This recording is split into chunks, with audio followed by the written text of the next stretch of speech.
So I'm driving the other day and the car stalls. I go to start it back up, doesn't want to start up, acts like it's got a dead battery. And so I go, you know what? I haven't replaced the battery yet, and I know the battery's a little weak. I'll go get a battery. So the car left me stranded on the side of the road. Fortunately, I wasn't that far from home.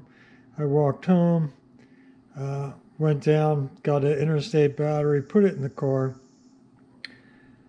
Car started up and immediately started to smoke. The belt was just smoking. I shut the car off real quick, started touching all the pulleys, and the smog pump or air pump was smoking hot. So I was like, okay, that's the seized pulley. So in any case, now I got to replace the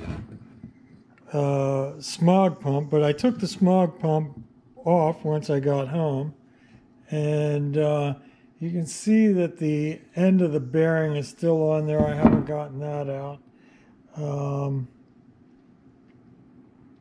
And the other part of the bearing is still in there. That's not the one that's seized up. These are just the blades for the pump. But it was this front bearing right here that seized up in the front of this housing. I started to try to get it out with a puller and a press. It melted down the fan that was on the front. So you've got this goes on the front of this, and then your pulley gets connected to here. So actually, and then this sits on top of there like that, right?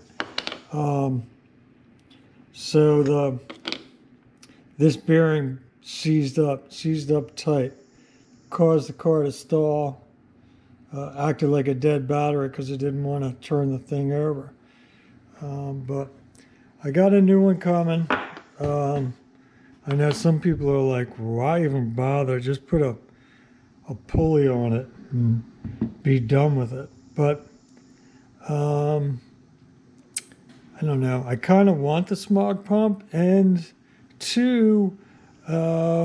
84 is a little bit different because it's got the power steering reservoir right between the smog pump and the alternator. So nobody really builds one for that. You can fabricate the 85 to, I believe it's 87 or 89 to fit, but not without a little bit of work. So, any case, that's my latest saga is the smog pump.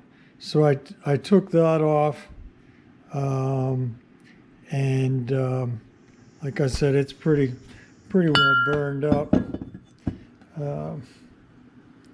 The housing actually doesn't look too bad. The bearing was there, and the pump itself isn't too bad. The blades inside there, I don't know if you can see them, but they're free. Everything's good. I just got to get this off.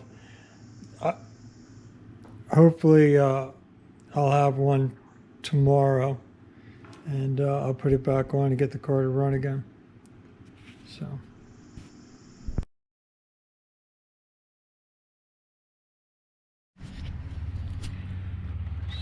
So here's my the front end without the smog pump.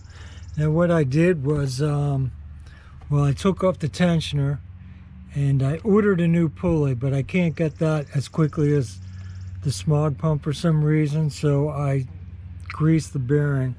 I also took the alternator apart because now I'm afraid everything's going to seize, right? So I pulled this off, got in there, greased that bearing, took the alternator out, greased the back bearing.